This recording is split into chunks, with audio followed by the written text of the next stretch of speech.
Hola, ¿qué tal?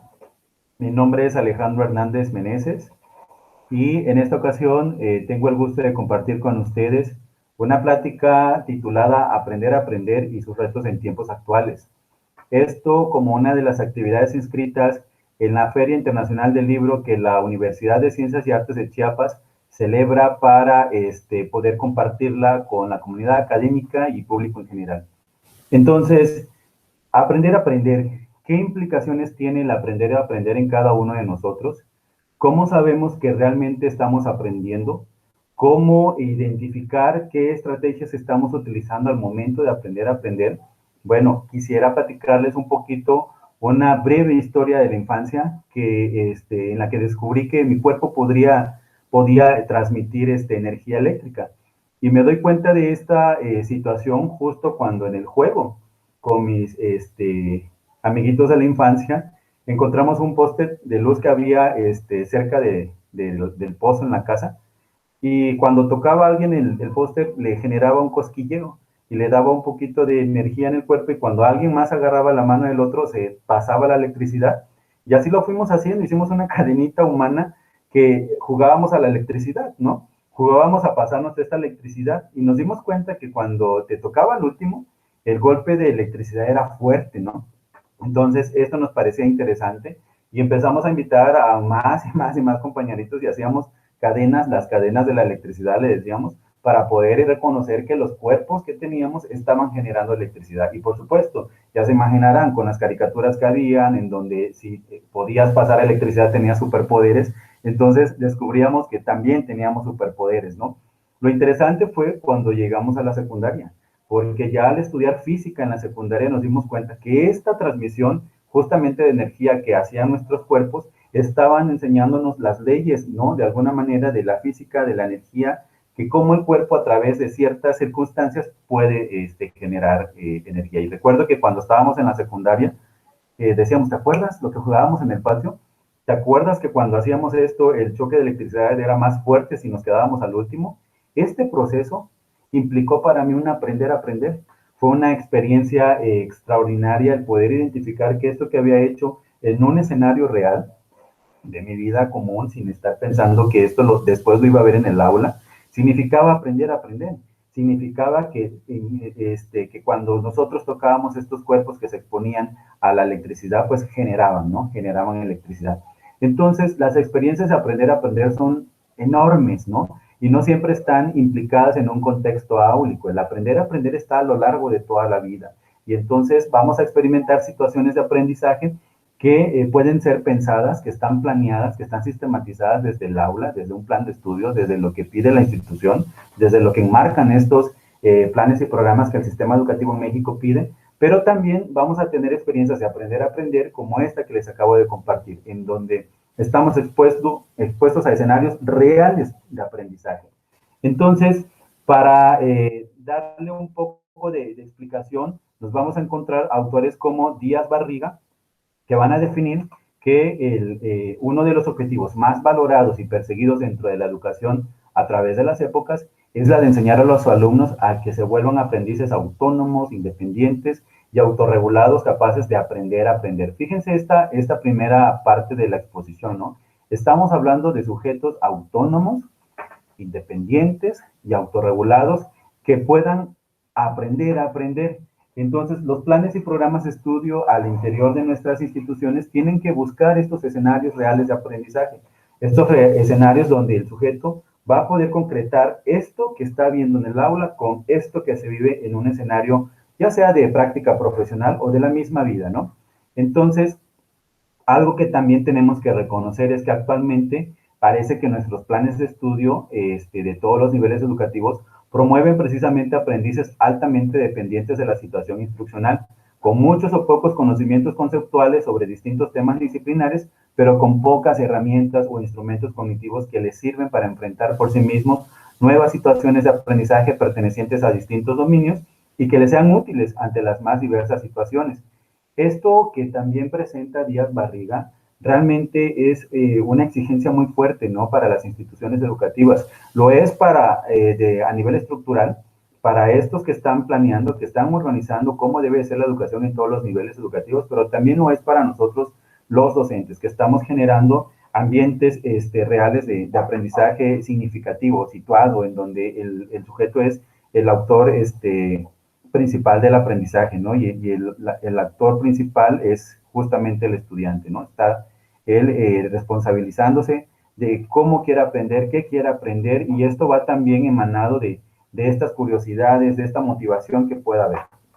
Entonces, nosotros, antes de continuar hablando del aprender a aprender, un elemento clave que tenemos que definir es, bueno, ante todo esto del aprender a aprender, ¿qué significa el aprendizaje, verdad?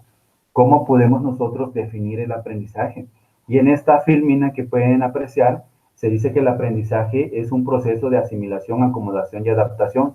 Aquí encuentro un primer teórico, encuentro a un sujeto llamado Piaget, por ejemplo, que en su momento pudo estudiar y ver todos estos procesos de asimilación y acomodación y adaptación que hacía el sujeto para apropiarse del conocimiento. Pero lo que era viable era que estas conductas que se manifestaban a partir de esos procesos eran también observables, eran tangibles, ¿no? Entonces, encontramos que el aprendizaje es la capacidad en acción para aplicar conductas y conocimientos, es la interiorización y exteriorización de conductas y conocimientos, es la capacidad para intervenir sobre diversos tipos y manifestaciones de conductas y conocimientos, y esto nos hace pensar entonces que el aprendizaje siempre va a estar implícito en dos situaciones, tanto en estas conductas que se modifican en el sujeto que aprende, cuando llega un conocimiento, lo asimila, lo acomoda y luego lo adapta, y luego entonces acomoda una nueva conducta, y cómo esta ola de procesos cognitivos que ocurren dentro del sujeto que aprende llegan a contrastar unas con otras. Entonces, el aprendizaje es todo aquello que compromete cambios en el ser humano, en las conductas y en los conocimientos. Cuando hablamos de conductas, yo recuerdo mucho que en mis clases de pedagogía dentro del aula, el docente nos hablaba sobre un estímulo-respuesta. Hablaba de que ante ciertas situaciones nosotros podemos mostrar una conducta, y esa conducta puede ser evaluada como positiva o como negativa, ¿no? O si era la conducta, deseada, ¿no? Entonces, ante esas situaciones fuimos descubriendo teorías del aprendizaje que nos permitieron como estudiantes de la pedagogía saber que no solamente el elemento conductual iba a ser un recurso para saber si el sujeto había aprendido o no, sino también con la evolución de la misma educación vimos que las cuestiones cognitivas, el aspecto social, ¿no? Se convierte también en un entorno de aprendizaje, y hoy estas cuestiones que tienen que ver con las redes, que tienen que ver con estos bancos de información que nos ofrece la Internet, por ejemplo, toman un papel muy importante. Entonces, frente a cómo definir el aprendizaje, nos vamos a encontrar a Piaget, a este sujeto que les hablaba cuando me estaba haciendo referencia al proceso de asimilación, acomodación y adaptación. Y entonces Piaget dice que el aprendizaje es un proceso que mediante el cual el sujeto, a través de la experiencia, la manipulación de objetos, la interacción con las personas, genera o construye conocimiento, modificando en forma activa sus esquemas cognitivos del mundo que lo rodea, mediante el proceso de asimilación y acomodación. Aquí está nuevamente, ¿no? Nosotros constantemente estamos llevando ideas, ¿no? Estamos llevando conocimientos, estamos percibiendo a través de todos los sentidos información que vamos a convertir en conocimiento y que la vamos a adaptar a los distintos escenarios, ¿no? Entonces, cuando me subo al metro, por ejemplo, observo todos los elementos, las formas en que se dan los procesos, más si es en hora pico, pues voy adaptando esa conducta que tiene el conjunto con el que estoy conviviendo, y a partir de eso, pues logro salir adelante, ¿no? Logro saber que para subirme al metro tengo que obedecer ciertas características y ciertos señalamientos que hay alrededor. Bueno, esto tiene que ver con asimilar y acomodar la información para poder conducirme en este entorno que Piaget llamó procesos de asimilación y acomodación, ¿no? En estos entornos que nosotros tenemos que saber identificar para conducirnos adecuadamente. Vygotsky, por su parte, viene y nos dice que el aprendizaje se produce en un contexto de interacción con adultos, padres, cultura e instituciones. Y aquí Vygotsky viene a hablar justo de esta cuestión social, ¿no? Que el sujeto no solamente aprende de esos estímulos, ¿no? Nosotros sabemos que una cuestión es fría o caliente al momento que lo tocamos, ¿no? Entonces, eso responde mucho a lo que Piaget decía, ¿no? A lo que Piaget en esos procesos de asimilación, acomodación, nos dicen, y que desde una teoría conductista estamos hablando de un estímulo y una respuesta. Entonces Vygotsky viene y nos comenta que, bueno, sí está bien, la conducta es un elemento que permite medir que el sujeto aprende, pero ¿qué pasa cuando no tomamos en cuenta el contexto? Y Vygotsky nos viene a señalar es que el sujeto no solamente es un sujeto aislado, está dentro de la escuela, está dentro de la familia, está en ciertas estructuras sociales que le permiten aprender. Y en eso entonces todos estos agentes se convierten en estímulos, en impulsos que ayudan a regular el comportamiento del sujeto y lo cual permite desarrollar habilidades mentales, ¿no? A través del descubrimiento y el proceso de interiorización. Entonces, vemos una postura diferente a la de Piaget cuando Vygotsky coloca un elemento más. Pero fíjense, cuando seguimos buscando más elementos que nos ayuden a entender qué es el aprendizaje, aparece Brunner y Brunner nos comenta que es un proceso activo en que los alumnos construyen o descubren nuevas ideas o conceptos basados en el conocimiento pasado y presente o en una estructura cognitiva, esquema o modelo mental. Para Brunner, el aprendizaje se da por descubrimiento. Entonces, cuando el estudiante tiene esta curiosidad, esta intención, está motivado a ir buscando más allá de lo que nosotros los docentes les ofrecemos, estamos hablando esto que dijo Brunner en su momento, ¿no? El estudiante puede aprender a través de estos descubrimientos. Y entonces, nosotros los docentes estamos obligados a utilizar y generar una serie de estrategias que permitan activar todos los conocimientos, ¿no? Todas estas habilidades que el sujeto puede tener. De manera general, les coloco acá algunos esquemas que tienen que ver con cómo se pensó el aprendizaje conductista y cómo miraban al aprendizaje como tal, ¿no? Y el aprendizaje dice que era considerado como una simple asimilación de estímulo-respuesta, ¿no? Es un enfoque netamente conductista y nos vamos a encontrar autores como Pavlov, o Thorndike, o Gutierrez, o Thorndike y Skinner, o Bandura, quienes hablan justamente de que este tipo de aprendizaje se va a dar a partir de condicionamientos, de conexionismo, de principios de continuidad, ¿no? Y ustedes, los estudiantes, podrán decir, bueno, maestro, pero ¿qué tiene que ver todo esto conmigo? Bueno, es que nosotros, los que nos encargamos de generar estas estrategias o estos escenarios de aprendizaje, tenemos que reconocer que existen teorías del aprendizaje que soportan el quehacer docente, que soportan estas formas en las que les enseñamos, que soportan estos estilos también de poder enseñar y de poder aprender con ustedes.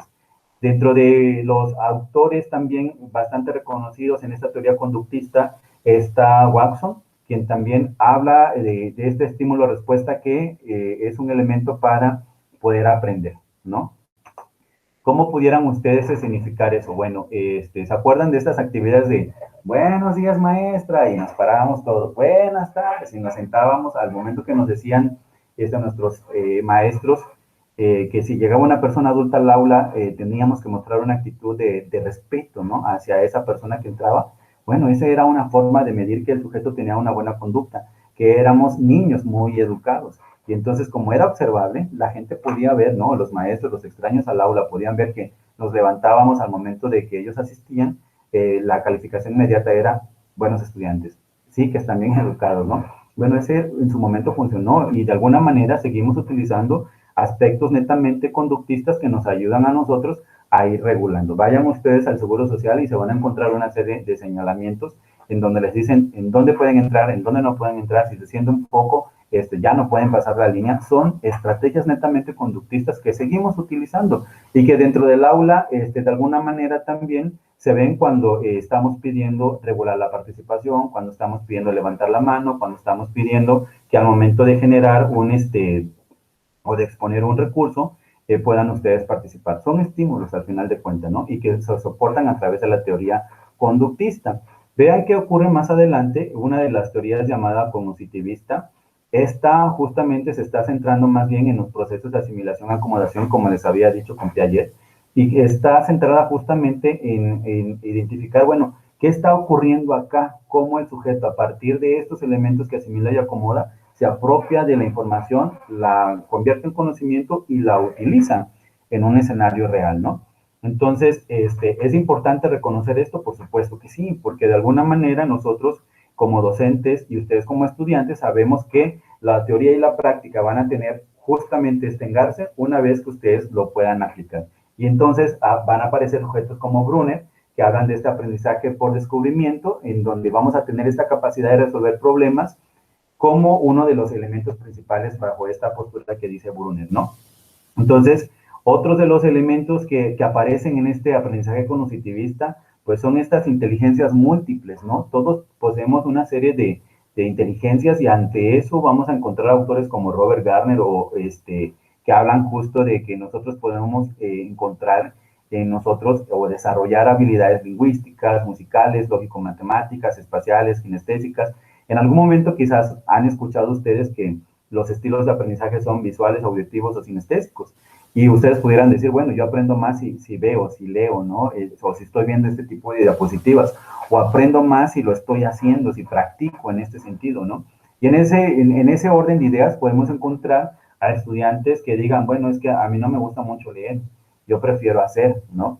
Y por ahí vamos encontrando este estilo de aprendizaje que ustedes pueden dominar al momento de enfrentar situaciones académicas, ¿no?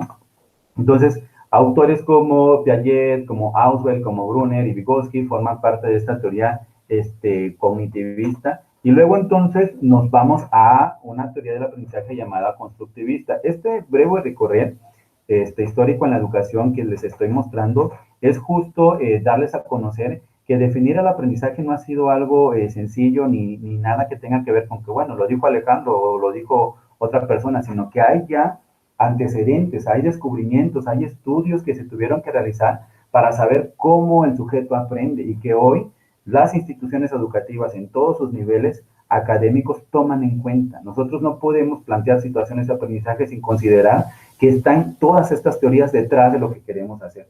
Por eso entonces luego se habla de capacitar al docente y de capacitar al estudiante para que puedan, por un lado, en el caso del docente, desarrollar actividades, estrategias de enseñanza, y en el caso de los estudiantes, ayudarles a apropiarse de actividades de aprendizaje, de estrategias de aprendizaje, ¿no? Entonces, la teoría de aprendizaje constructivista se centra mucho en definir que a partir del constructivismo el sujeto puede aprender a través de la experiencia que le hereda el entorno. ¿Qué implica esto? Que nosotros como sujetos sociales, al estar inscritos en estos escenarios, pues vamos a ir aprendiendo de todos, ¿no? Todos en algún momento formamos parte del aprendizaje de los sujetos. En el caso de las escuelas, pues son sujetos que evidentemente se promueven, se provocan, se planean, ¿no? Se evalúan, se siguen de alguna manera sistematizando para poder medir si estamos o no logrando los objetivos académicos. Pero afuera, en la vida real, pues el vecino no está planeando, ¿no? De pronto con una charla que tenga contigo, de manera informal, heredarte bastante educación. Él no planea, viene hoy mi vecino Julián y le voy a enseñar acerca de los valores. Esto es una cuestión que también forma parte, ¿no? Por eso, cuando estamos pensando en educar al sujeto, estamos hablando de un sujeto integral, ¿no? De un sujeto que se debe única y exclusivamente a la escuela. Entonces, por acá igual autores, Vygotsky también sigue formando parte de esta teoría, al igual que Piaget y Auswell.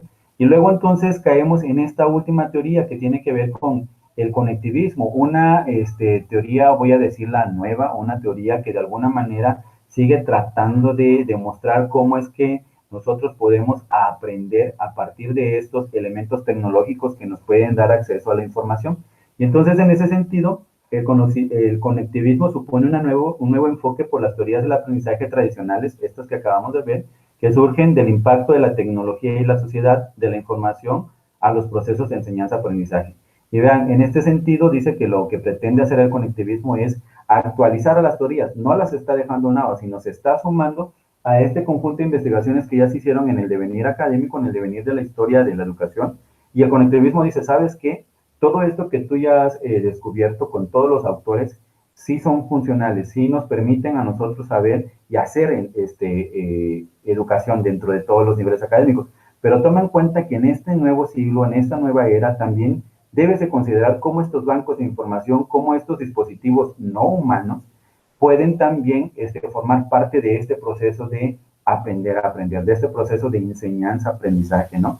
Entonces, esta otra teoría viene a sumarse para considerar que a través de las tecnologías nosotros podemos acceder a la información, generar redes de comunicación, generar espacios de aprendizaje, ¿no? En educación a distancia estaríamos hablando de entornos virtuales de aprendizaje que están pensados y evaluados para sujetos, ¿no? Que se pueden conducir a través de estos espacios. Bueno, nosotros estamos formando parte de esta teoría conectivista al estar justamente educándonos y utilizando la misma tecnología, ¿no?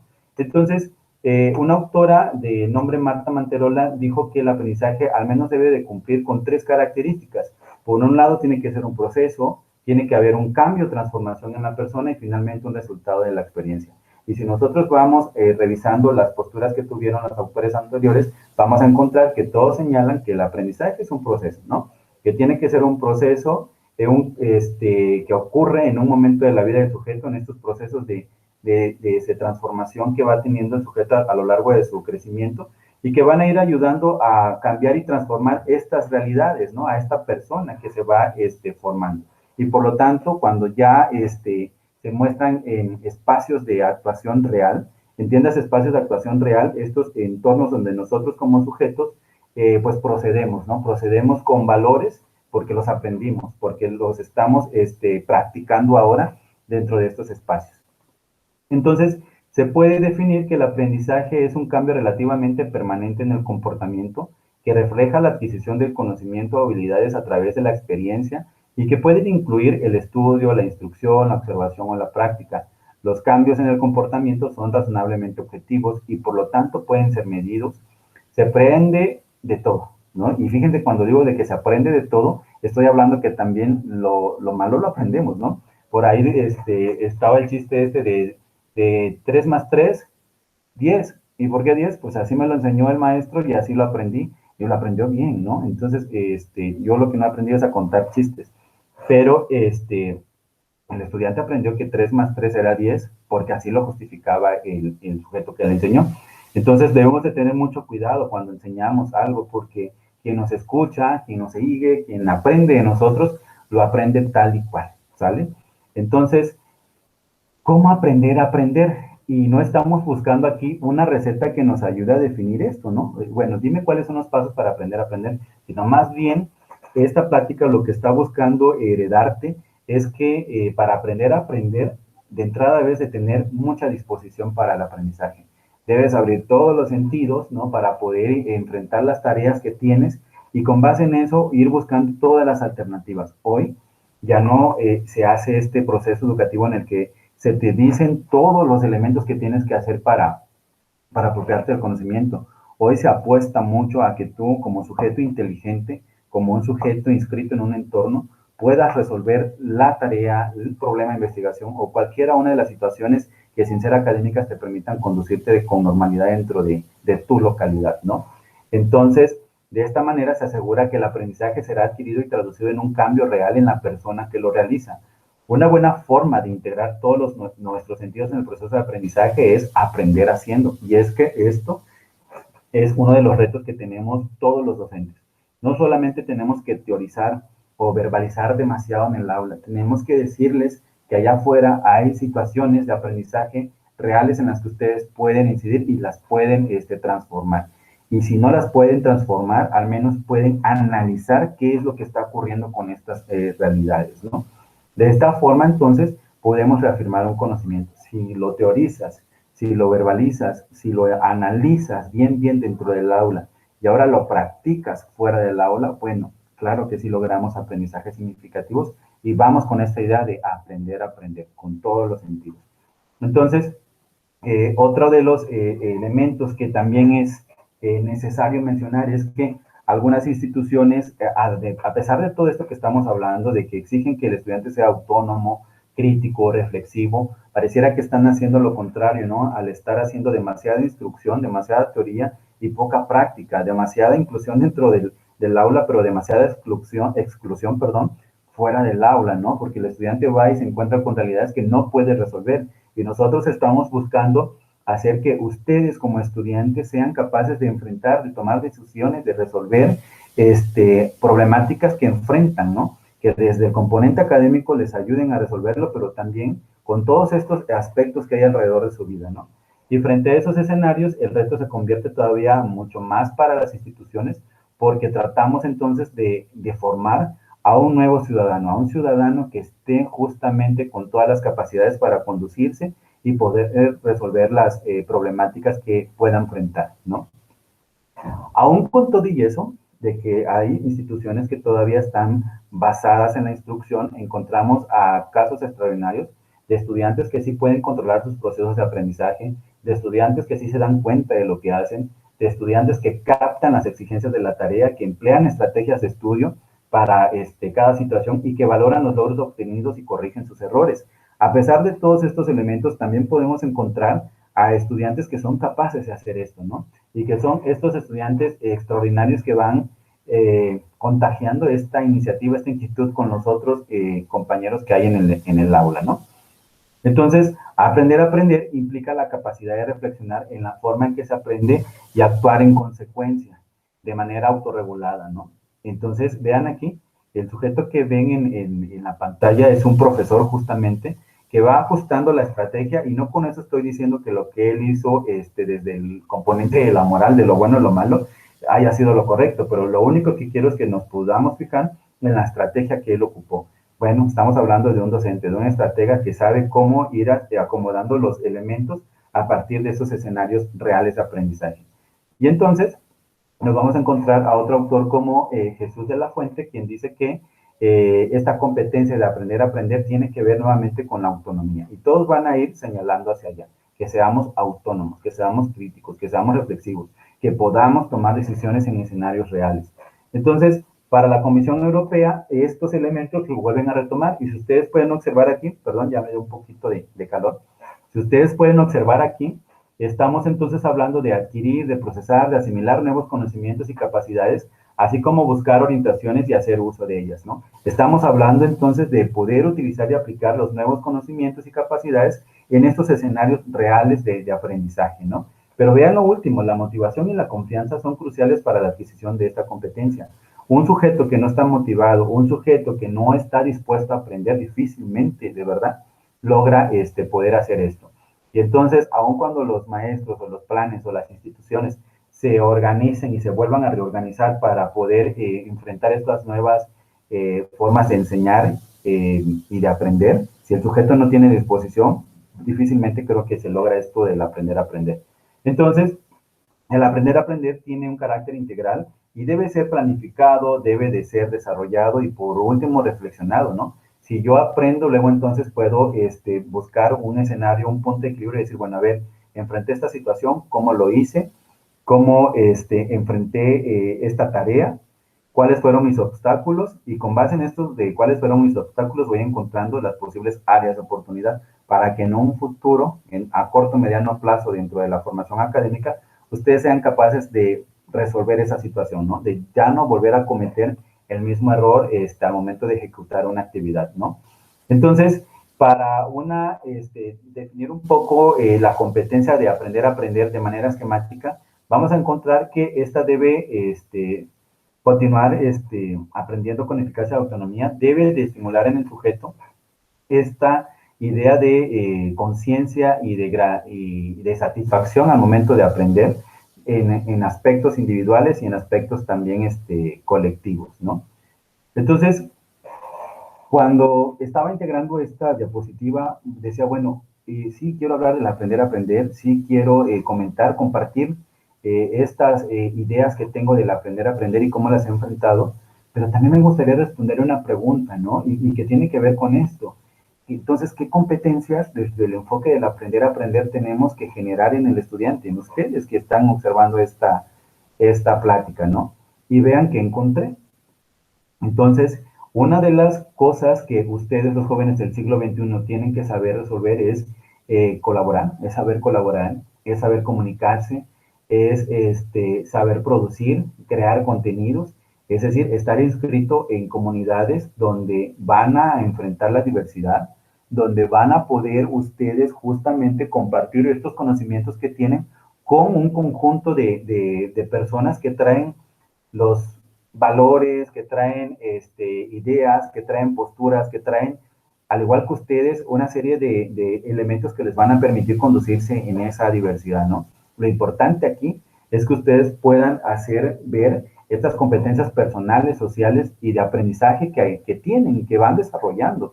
Y que, claro, cuando ustedes egresen de la licenciatura, no quiere decir que ya se fueron al 100% preparados, porque el aprender a aprender es un tema y es una actividad de todos los días, jóvenes, de todos los días. Vamos a estar aprendiendo constantemente. Y ustedes, que son estos chicos de la era digital, los chicos del siglo XXI, pues pueden aprender a partir de todos estos escenarios. Vean a Filmina, ¿no? Estudiantes que aun cuando están dentro del salón de clases, pueden acceder a estas redes de información que les ayuden a indagar, investigar o sintetizar la información de una manera tan natural. Ustedes observen a los primitos, a los más pequeños, denle un celular y pues manejan muy bien. Ellos ya tienen como esta idea, ¿no? Están inscritos en esa realidad. Algunos dicen, es que nacieron con el chip. No, no nacieron con el chip. Es que ellos están inscritos en un contexto y están aprendiendo todo lo que ven alrededor de nosotros, ¿no? Entonces, en el 96 se habló de un informe de cuáles eran estos pilares de la educación, ¿no? Y que van muy engarzados con esta idea de aprender, aprender. Y encontramos entonces 4 elementos fundamentales: aprender a conocer, a aprender a hacer, a aprender a convivir y a aprender a hacer. Y todos ellos están soportados de alguna manera dentro de estas teorías del aprendizaje que acabamos de ver, ¿no? Entonces, el aprender a conocer tiene que ver con todo este aspecto del conocimiento, con todas estas cuestiones cognitivas, metacognitivas que se van dando en el sujeto. El aprender a hacer definitivamente está colocando el punto de vista en el desarrollo máximo de la persona, es decir, no solo necesitamos a sujetos que conozcan tanto de química, de física, de computación o de teorías del aprendizaje, sino, bueno, cómo estos sujetos utilizan ese conocimiento y saben ser personas que se saben desarrollar en estos escenarios divergentes y cambiantes, ¿no? Que saben ser sujetos autónomos, críticos, ¿no? Y que conviven justo con toda esta diversidad. En eso, de manera rápida y resumida, se reduce el informe de Delors. Espero que en algún otro momento podamos platicar sobre qué implicaron estas competencias que dijo Delors y hacia dónde se encaminaron cuando tuvieron que ser retomadas una y otra vez dentro de los planes y programas de estudios para lograr estudiantes con formaciones integrales, con todos estos componentes, ¿sale? Entonces, otro aspecto que hay que considerar cuando hablamos del aprender a aprender es que dentro del aula, dentro del espacio laboral, dentro de cualquier entorno, de cualquier estructura social en la que ustedes se muevan, van a haber estilos de aprendizaje, ¿no? Y estos pueden ser visuales, auditivos o kinestésicos, ¿no? Algunos pueden decir es que yo, pues aprendo más si lo estoy viendo, o yo aprendo más si lo escucho, o aprendo más si lo estoy haciendo. Entonces, esto responde a un estilo, ¿no? Y otros autores como Javier Tourón hablan pues también de este aprendizaje reflexivo que se puede colocar. Autores como Howard Gardner hablan de teorías, hablan de la teoría de las inteligencias múltiples. Y vean aquí, volvemos a encontrar esta cuestión de la visual espacial, de la corporal sinestésica, de esta lingüística verbal. Para Gardner, además de estos 3 estilos de aprendizaje, existen estas otras teorías, estas otras inteligencias múltiples que permiten al sujeto aprender a aprender, ¿no? ¿Ustedes saben cuál es su estilo de aprendizaje? Bueno, si no supieran, aquí les dejo un cuestionario. Es un cuestionario de Jone y Alonso. Es tan solo un acercamiento para identificar, bueno, si son ustedes más visuales o si son más auditivos o si son más sinestésicos. Esto les va a permitir acercarse un poquito. No les va a dar una receta, ojo, mucho cuidado con eso. No les va a dar una receta, les va a dar un acercamiento a qué tipo de aprendizaje es el que más impera en ustedes, ¿no? Y que con base en eso, pues van a encontrar también respuesta a por qué les gusta entonces más la lectura o por qué les gustan más los escenarios prácticos, ¿no? También para mis compañeros maestros esto está interesante, puede servirles porque a partir de ese estilo supongo que van a encontrar que por eso enseñan de estas formas que ustedes han adoptado, ¿no? Entonces, para ir finalizando, les quiero compartir de manera breve un diario de aprendizaje que les ayude justamente a ir organizando estas experiencias, a esto de aprender a aprender, ¿no? A que ustedes puedan ser críticos, autorreflexivos, autogestionar sus tiempos, todos los medios que les ayuden a aprender. Y vean, este diario del aprendizaje está sintetizado en 4 fases. La primera tiene que ver con recordar una experiencia vivida, esto que yo les compartí al principio, ¿no? Cómo a través de la unión de varios cuerpos que tocan una superficie física que genera electricidad, pues nos permitió llevar electricidad hasta el último cuerpo, ¿no? Nos permitió convertirnos en una cadena de electricidad humana, como le habíamos dicho en el juego. Después de esta experiencia hay que revisar la experiencia, detallarla, y luego escribirla, ¿no? Sacar conclusiones. Si nosotros hubiéramos querido estudiar un poco más sobre cómo los cuerpos pueden conducir electricidad, pues esa experiencia hubiera sido buena. Y una vez de haber encontrado todas estas conclusiones, de redactado esas conclusiones que nos llevaron hacia el aprendizaje, habrá que planificar los pasos siguientes, ¿no? ¿Qué se va a hacer? ¿Cuándo se va a hacer? ¿Qué necesito hacer para lograr ese aprendizaje que quedó pendiente, ¿no? Entonces, con todo y esto, lo último que lleva esta plática es acercarnos a las estrategias de aprendizaje, también un componente bastante multidimensional y bastante amplio de poder definir, pero las estrategias de aprendizaje van a ser pues todos estos procedimientos, todas estas técnicas, operaciones o actividades específicas o estas, ¿cómo decirlo? Estos instrumentos socioculturales que nosotros utilizamos dentro de cualquier contexto de interacción. Y estas estrategias de aprendizaje, ustedes como estudiantes las pueden ver de esta forma. Para ustedes las estrategias de aprendizaje son un resumen, un organizador previo, las ilustraciones, las analogías, las preguntas intercaladas, las pistas tipográficas, los mapas conceptuales y redes semánticas. ¿Cuántos no hemos hecho mapas conceptuales, no, jóvenes? Y vamos a seguir haciendo todavía. Pero esto es un tema bastante amplio. Yo creo que en un siguiente evento o en una etapa más de capacitación académica podemos coincidir y hablar de estas estrategias. ¿Cuáles son las estrategias que podemos utilizar en nuestro proceso de formación académica y que nos ayudan a aprender a aprender? Entonces, con todo esto, jóvenes compañeros, el aprender a aprender, puedo decir que es un elemento de toda la vida, es un proceso con el que vamos a estar conviviendo todos los días. No dejamos de aprender, no dejamos de ir asimilando y acomodando nueva información en nuestros procesos de formación académica y en la misma vida, ¿no? Ahorita con esta situación de pandemia que enfrentamos, vean, estamos aprendiendo a enseñar a los docentes a través de estos medios tecnológicos de ustedes aprender. No es lo mismo estar en las redes sociales, jóvenes, y tener un proceso de convivencia con los compañeros, a aprender a través de las redes, ¿verdad? Estamos aprendiendo, estamos en este proceso de aprender a aprender. Muchas gracias por el espacio y les deseo pues mucha suerte, mucho éxito en estos procesos de formación académica que cada uno de nosotros estamos enfrentando. Hasta luego.